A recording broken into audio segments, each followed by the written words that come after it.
Catherine, when are you going to take delivery of that new Porsche you ordered?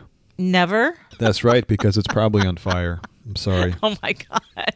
Tell me. This is all new. What's going on? This poor guy, I was looking at Twitter this today, and he was complaining about his Porsche, which has been on order for so long because there's so much backup in the supply chain. Right, yes. I'm so concerned about the Porsche supply chain. Those poor people. Oh, I know. I'm concerned now.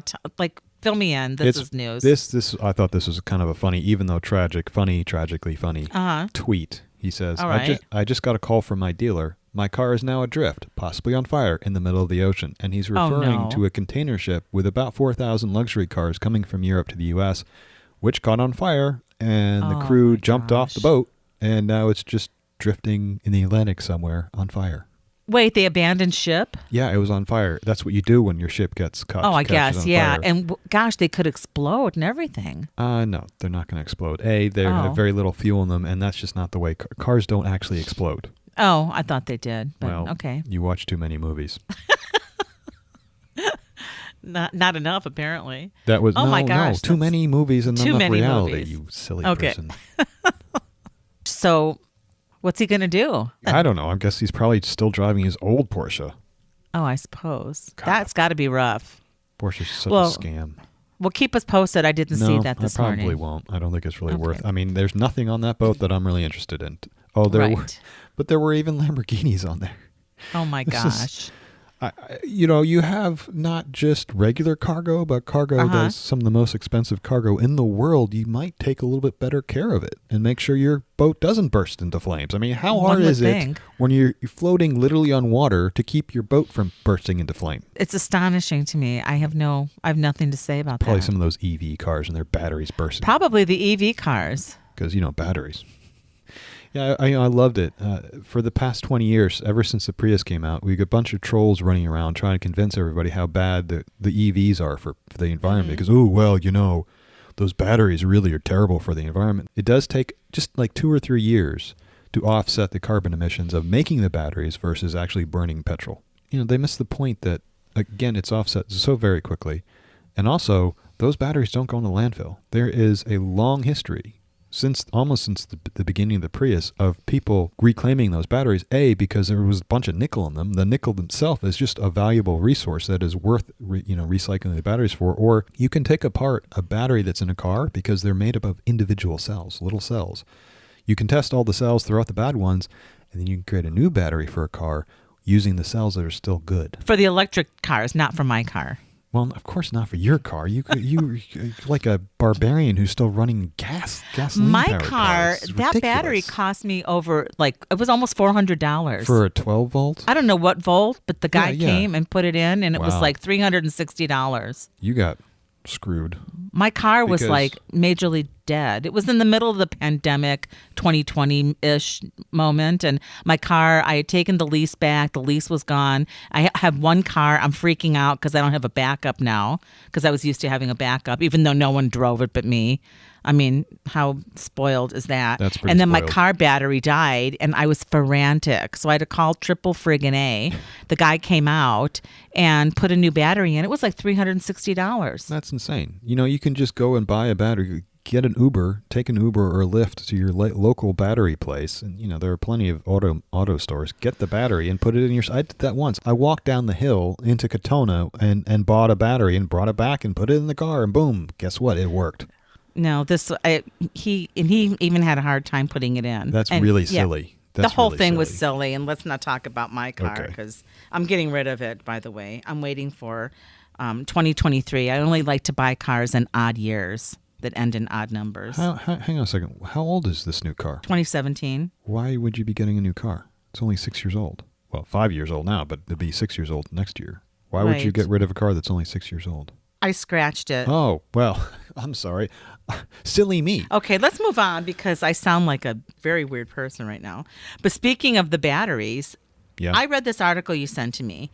And I thought, okay, these cars have been around. EV, electronic vehicle, that's what they're talking about. Electric vehicle. Electric, not electronic. No. That just sounded so much more impressive. Okay, electric vehicle. Obviously, they've been having these batteries piling up to some extent. Like you said, the Prius has been around for what? going on at 20 least 20 years, yeah. Yeah, but they acted like this was like a big aha moment, and now they have this, momentum going, almost activism to some extent, to recycle this stuff. It's like, seriously? Well, you know what this is? This is good PR from the company that they're talking about in the article. It's like, oh, look, this company is thinking so far ahead. Yeah, I mean, on one hand, they're right. The Prius is a pretty small percentage of auto sales. EV sales have been skyrocketing. So this is going to be a wave that's going to hit us in the next few years. We're going to start seeing the results of older EV cars, cars that were built 8 to 10 years ago, needing battery replacements, and those batteries we're going to have to start dealing with. And so it's good that they're looking ahead to this and preparing for it, but it's also a little bit of a PR stunt. Okay, because they said Ford and Volvo were involved in this too. It's not just this is the thing most people don't really want to admit, is that industry has an interest in being efficient and not wasting materials, because that just costs them more money. Mm-hmm. So it is incumbent upon Ford and Volvo to cut costs wherever they can, and if they can recycle old stuff, good for them. That's good for their bottom line. I'm all for it. I'm just saying it's good for their bottom line. They can make more money. Well, it's good for everyone's bottom line if they don't have to pay for new materials. Right. Question about the electronic vehicles. The electric vehicles in Arizona, because the batteries get such a beating. Does that apply to the EV batteries too? Climate has more of an effect on batteries than it does on the gasoline engine, but that's because the gasoline engine's been around so long and been so highly perfected. But batteries definitely it's not just the heat, but also cold. Cold really kills batteries and reduces your useful life and the charge you can put in it. And that's one of the problems with EVs, which is why I am not in any hurry to get a purely EV. I'm perfectly happy with my Prius. Okay. Yeah, I think the hybrids in this climate are probably still the way to go, but that's what I'm looking in at. Most climates, even in cold climates, if you can, as long as you understand what's going to happen, if you're in Minnesota in the middle of the winter, you want to make sure that you have your bases covered for charging your vehicle. You have to understand that your range is going to be pretty drastically reduced on the really cold days. And you may even have problems with the battery, so make sure you have a backup. With current battery technology, we simply can't go all EV. We just don't have the battery technology to allow us to do that, because it can't perform the way gas can perform in even, I say extreme conditions, but even conditions that most people live through during the winter and during the summer. Right. But we're getting there. And, at some point we may get through a real big breakthrough where we have a battery technology that can handle all this stuff. And then that will be the golden age. The golden age. What's this 1,000,000-mile battery they were talking about? Or are we done with the batteries? Oh, well, no, that's an interesting point. When they take apart an old battery, again, made up of multiple little cells, they find that even after 8 to 10 years, some of these cells are still going strong. So you only have to discard or recycle 20% of those cells. Wow. The other 80% are still fine. They just don't die. It's almost like they're undead. They're like zombie cells. They just don't stop going. They're zombie cells, or they're a string of Christmas lights. What? You know how string of Christmas lights, like the old Christmas lights, and one would die, but the others were still going, and you never knew which one. You'd have to find it, and you just start unplugging them. And well, actually, it's a good analogy, even though you messed it up. So with an old string light, some of them would die, and you could see which ones weren't lighting up. But at a certain point, the whole string would fail. Exactly. And then you'd have to go and figure out which ones are still good and which ones weren't. And then by just replacing the bad ones, you didn't have to replace the whole string. You could keep it going. Now, of course, in today's disposable society, you just buy a new one. Yeah, that's probably what I would do. Oh, you're terrible. Just like you're going to buy a new car. Well, just like I had to buy a new TV. Next time you go buy a new car, make sure they throw in a couple extra string sets of string light sets. Light sets of strings. Sets of light strings. There you go. I don't know. Whatever. Christmas lights. Christmas lights. There you go. Yeah, I threw out. I don't have any Christmas lights. Maybe we should say holiday lights. I'm sorry. You said something about your TV there as well. Oh, no. My TV went poof.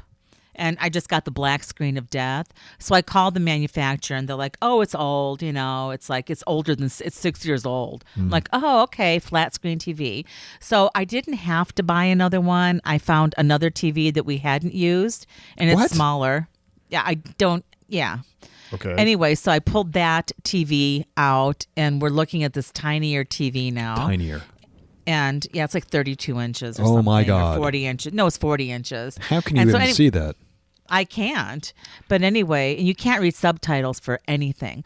But long story short, I'm like, now what the hell do I do with this freaking TV? You can't throw it in the trash. I'm making all these calls. You can't. Why not? Well, I call the city of Phoenix. You can't. We have a dumping problem here. LCD TVs are pretty simple. They're almost all plastic. There's not a lot of stuff. There's not like there's any batteries in there or anything that can really. Well, I don't know what's in it, but anyway, so I called the city. They gave me these recycling places to call. I called the recycling places. Now I have a place I'm going to take it on Monday because it's right now. I'm looking at it. It's on the floor. They charge 30 cents a pound. That's crazy. Without my City of Phoenix water bill. If I have the City of Phoenix water bill, which I do. And they're super nice. I can't wait to go there and meet them. The gal's been so helpful. I'm not following you. You have to pay 30 cents a pound if you have a city. If you do not have, if you don't have a City of Phoenix water bill at this particular place, which was the only place of the list that the City of Phoenix gave me, they were the only place that will take this flat screen TV.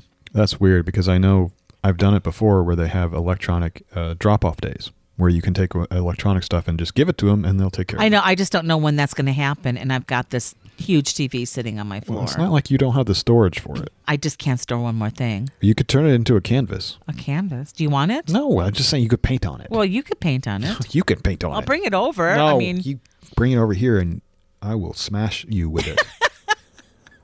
Anyway, that's my TV story. But, so it kind of goes with the recycling, maybe not. But it's going to be duly recycled very happily. And the little parts will be like sent all over. Yeah, and hopefully something probably good just will throw happen. they'll probably just throw it in the trash. No, I don't think so. She assured me that they recycle every bit of this. Yeah, I'm sure they say whatever they want, but if there's no one to buy the recycled, anyway, I don't want to talk about recycling anymore. The bottom line is I don't care what they do with it as long as it's not on my floor anymore. I've got to get it out of here. Mm-hmm. There's not much technology to an LCD. They're remarkably simple devices, which is why they're so thin and light. There's not much to them. It's not thin and light though. It's pretty heavy. Oh, is it a plasma? I don't know. Oh, you don't even know. Wow. It was just a TV that I watched. Well, now I can't. LCDs are thin and light. Well, it's not super heavy, but it's not light. What difference does it make? This is getting so boring. Yeah, anyway. Let's move on.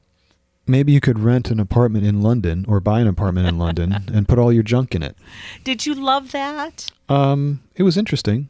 I thought it was interesting. They said these little apartments. It reminded me of in Korea they have a thing called, I think it's called Goshwan, and they're just little kind of student apartments. Well, yeah, it's more than that. They're like cubicles. You can rent a cubicle to basically live in. So you take a retail space and you divide it up into little cubicles, and each little cubicle has a bed and a little desk in it, and you can sleep there and you can cook there and you can basically live in it. And some people do. A lot of people just use it to crash, like if they can't get home that night because they have a 2-hour long train ride to get home, they'll just crash there. But some people do live in these places, and it works in South Korea because they're very polite there, so they're very quiet. So even if you're living right next door, like there's a very thin partition between you and the next person, you don't hear each other, you don't get on each other's nerves. You can live there because manners. Yeah, but right. This is happening all across Europe as well, mostly in London because the prices have skyrocketed. So they were talking about this 7 square meter apartment, 7 square meters, which is selling for £50,000, which. Okay, that's great, but there's a tiny little apartment that 10 years ago in New York was all in the news. It was literally a converted closet that was made into an apartment, and that was, I think, selling for well over $100,000. So this is small potatoes compared to New York real estate. Small potatoes, literally. I don't know if you could put potatoes in this apartment. I don't know if you could put anything in this. I could not work in that apartment. I couldn't do it. Not everyone might be able to do it, but I think if you really, really try, you could. It's not the worst thing in the world. You just have to reassess your life and what's important to you to be able to put what's really important to you into this place. And you also have to imagine this is in London. If you're in New York or if you're in London, your apartment isn't your whole life. There are all kinds of places you can spend your time. There are parks and libraries, just to name a few free places to go. But a lot of these people who live in the real big cities, the real metropolitan areas, don't spend a lot of time in their apartments. So why put a lot of money into a big fancy apartment if you're not going to spend much time there? See, I spend a lot of time in my house. Well, that's because you live in Northwest Phoenix, and there's nothing out there. Right. Sorry. Even when I lived in Central Phoenix. Here's the thing. I lived in your neighborhood. I spent a lot of time in my house. Even here. I mean, I can walk through the market, but there's only one market I can walk to. But if you're in London, it's a whole different environment because you have shops just at your fingertips. You can go outside and be in a shop instantly. As opposed to here, you still have to walk, half a mile to the closest store.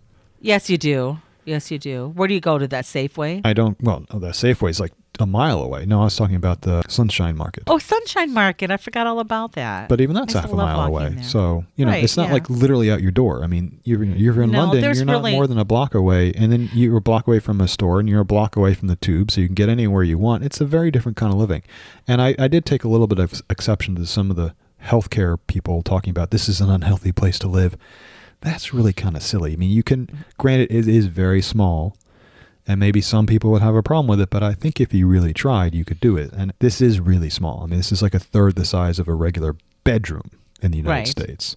Part of the problem here, though, they don't have a video associated with it, so I'm looking at some kind of poor still images of the place. Right, yes. The place is badly designed. It is not optimized for the space at all. No, it wasn't. It wasn't. I thought even the small houses did a better job. Well, some of them do. Some of them do. I think they all have the same design. Bedroom upstairs, just...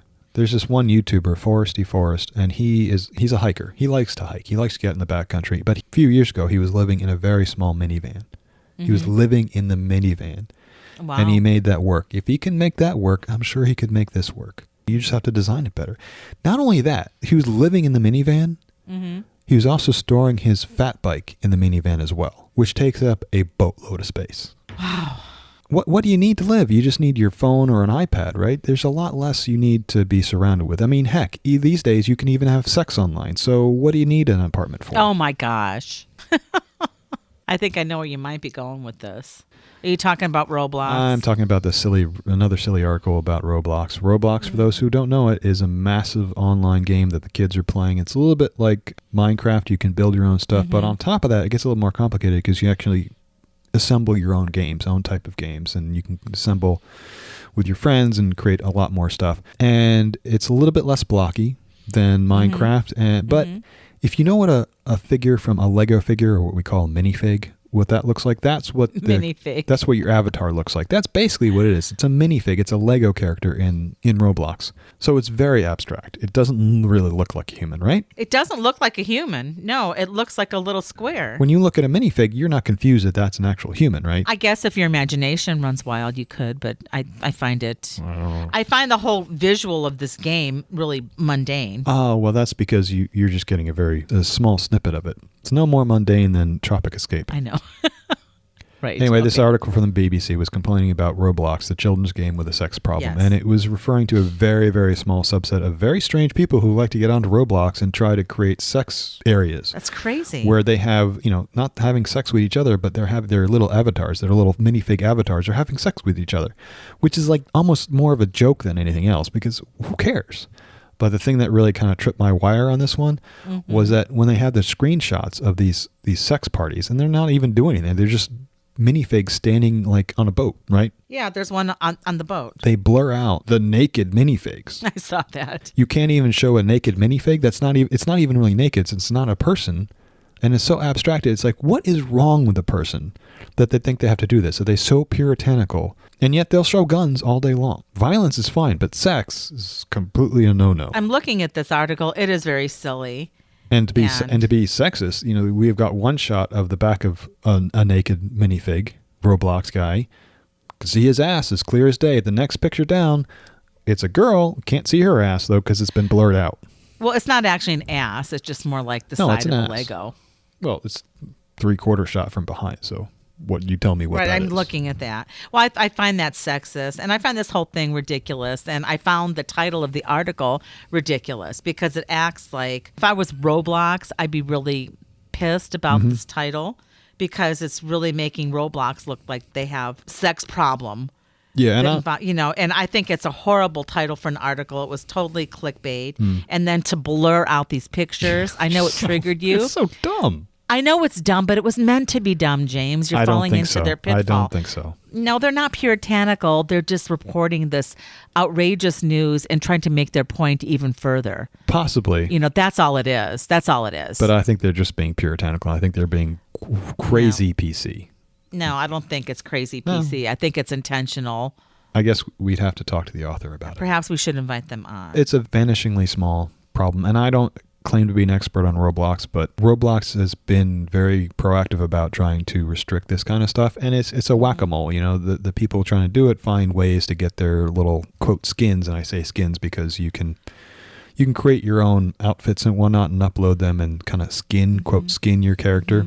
Obviously, you're not supposed to be doing that with naked things, but they find ways around it, and as soon as they find a new exploit, they try to close up that exploit. But I think it's silly. Well, yeah. Anyway. And I think Roblox probably does a good job of taking this down, and that's enough said. They seem pretty proactive about it. No one can be perfect about it. But the next story that I was interested in actually is something to do with art and nakedness. Finally. There's a lot that I enjoyed about this story, and this is from Art News. It's Me Too Medusa sculpture met with controversy ahead of unveiling in New York. Right. And I was taken by the images of the sculpture. The sculpture is really interesting for me because I look at it and I see a beautiful woman, but it's not overly sexualized. I can't explain exactly why, but maybe it's because she's holding the head of a severed male. Right. Which should trigger me, but doesn't. It actually tickles me a little bit. Well, I think it was meant to tickle. It's just kind of weird. I don't know. There's something about the stance, the way it's portrayed, that it's not overtly sexual, even though she's totally naked. Medusa, that is. So it's let me back up and explain. This is sculpture of Medusa with the severed head of Perseus. So this is, anybody who knows the Greek mythology, this is kind of turning things on its head. No pun intended. Because in the traditional story, Perseus slays Medusa, which was, kind of a weird thing anyway, because what was her crime exactly? Getting raped by someone? Right. Yeah, as the story goes, she was a maiden at the temple, and then Poseidon raped her, and then Athena was upset that her temple was desecrated, sullied. Yeah, I think it was important. The original sculpture had the head of Medusa. This is, a retake on it. Sometimes I get triggered, sometimes I get tickled when people take something like this, a cultural icon, and twist it. Because if it's done well, it can tell a whole new story. Like Wicked. Do you remember Wicked? Yes. It was a book and then turned into a play. It was a twist on The Wizard of Oz, where the Green Witch turned out to be her heroine, and we got her story. I love that. It was so creative. I didn't feel like it took anything away from The Wizard of Oz. Just like this, I don't think this retelling of the story takes anything away from the original. It uses our common shared history and tells a new story. I really enjoyed that. That this told a new story? Right. There was some controversy surrounding this, though. Yeah. This is the problem with our current era, is that people can have their voices amplified for no reason whatsoever. Just because they post crap on Twitter doesn't mean we should be incorporating it into actual news stories. And I think that's one of the big things we face these days. 30 years ago, we would have seen this article, we would have seen the reporting on it, but we wouldn't have seen these stupid, quote, hot takes on it from people who don't know what the hell they're talking about. What are the hot takes? One person was complaining that it was a white...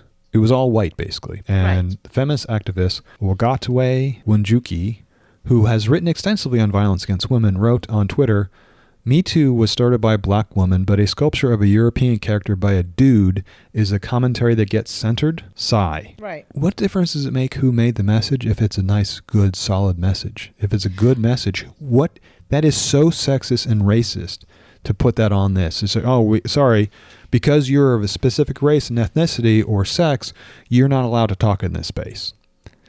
Well, I think the bigger controversy, and I did understand it from a woman's perspective, was that it was a sculpture by a man. So? Does it matter if the artist is a good artist? And I think the sculpture is beautiful, and I like the take on it. However, I do take issue with the head of Perseus, even though he was the one that slayed her. The person who raped her was Poseidon, and the person who turned her into this Gorgon character was Athena. And I think the statue would have been better with two heads. Fair point. One of Poseidon, one of Athena. And, those were her persecutors. Right, but the Perseus was the last in the line. He was the one that came to kill her. Right, but it was victim blaming back then. It's victim blaming now. No, I understand that, but I'm saying, it's a little nitpicky. I get your point. It would be nice if she was holding three heads. Right. Three heads are better than one, right? Right. Well, she could be kicking the head of Perseus and holding, that's true. There's all kinds of things you could have done with this. Right. But there's a simplicity to this. It's really just taking what has become an iconic image and just twisting it around. And it's very subversive in that way. And that's what I love about it. You see immediately as a Greek statue. You see it immediately as a Greek mythology. Mm-hmm. And then when you start looking at it, you realize the roles have been completely reversed. Exactly. And that's the subversive part of it. And it's just a beautiful sculpture. It is a beautiful sculpture. I mean, she looks totally badass. I mean, you could make a movie based on this. Yeah. No, I think it's well done. This is like, your elevator pitch. You get 30 seconds in an elevator with a movie producer to pitch your idea for the movie. I just show them this. Boom. Done. If you could capture that essence on film, you'd have a great film. Art is hard, though. Art is hard. And a lot of art is underappreciated. Do you know what art I think is underappreciated? Mine? Nope. No. Sorry, was that too harsh? No, go ahead. What is underappreciated? Do you make art, Catherine? I'm starting. Okay. I have been making art. All right. Well, fine. Good luck with that. I think photography is wildly underrated. The reasons for that is it's so accessible. Everybody thinks they can do it. Well, everyone does it. But, just because you can drive doesn't mean you can race in Formula One. Right. Those are kind of very different things. People look at driving and don't realize how great of a gulf there is between you driving your, Escalade, and a Formula One, I don't know, Escalade. What's the difference? Same thing. From a Prius driver's point of view, it's the same. Right. Murderers. When I looked at this article you sent me, and I'm not sure why you sent it to me about it, but it was about Arlene Gottfried's photographs of this one person over several decades. Yes. And what immediately struck me was, this is a great photographer. It's so easy to overlook the artistry built into these photographs. Yes. And this is a time in 1984 when these pictures start. Again, we're on film. These people are shooting film. And right. Just to be able to get to the point where you really understand what film is shooting, you have to take not hundreds of thousands. You probably have to take there's thousands to tens of thousands of photos before you really get the sense of what the camera is actually seeing. Because the camera is an abstraction of reality. So you have to really understand the craft of it. Right. And then to know the lighting and the subject and the composition and to make a beautiful work like this is so rare and so hard to do. People see Instagram and think it's easy, but this is not easy. No, this is not easy. The reason I sent this to you was twofold. First of all, I knew you would be taken with her work. It's definitely art. It's just wonderful depictions. But the second thing, I've been doing a little photography project in my house as I'm cleaning out things. I found boxes and boxes of old photos of family, and that's a whole other thing. But as I'm going through these crazy photos, I was just taken, and then this article pops kind of up in my timeline. The title of the article is Model, Lover, Friend, Muse, a photographic diary of one man's struggle with mental illness across 2 decades. So Arlene Gottfried took pictures of this friend of hers, her lover, her muse, this gentleman in her life, through his struggles with mental illness, schizophrenia, I believe, to be exact, over 20 years. And it really struck me, aside from the photography, from a relationship standpoint. It's like, how do we chronicle and, revel in our relationships? And to capture this so beautifully really struck me, because some of these photos I'm looking at are just not art. I mean, you can imagine. Oh, yours. Yeah. I mean, of course not. But, we still hold them dear. And there are some people I don't know, and I'm making piles. But this really struck me. I thought, what a beautiful testament to a moving relationship of an interesting person, a beautiful man, just an absolutely beautiful human being physically. He just is very photogenic. And, I mean, what a beautiful testament to their relationship. It's also important to remember from a craft standpoint is that these are not in studios pictures, most of these. No. So being able to have a sensibility about the lighting and the composition just on a second-by-second basis, yes, knowing when to shoot is quite remarkable, because I could set up the lighting in a perfectly curated studio to get similar effects, but it's so much more difficult. It's almost impossible to do this the way she's doing it. Right. Yeah. There is a book called Midnight. It's a book about him. It's so nice to actually occasionally come across art that moves you, it's high craft that moves you, that's so perfectly created that it has an emotional impact. And it's hard to express. I guess you'll just have to look at it. We'll have a link on the website. Well, we will link at the website, and I would very strongly suggest of clicking on any of the links to click on this. It moved me. I really haven't stopped thinking about some of these photos and the story behind it since I read the article.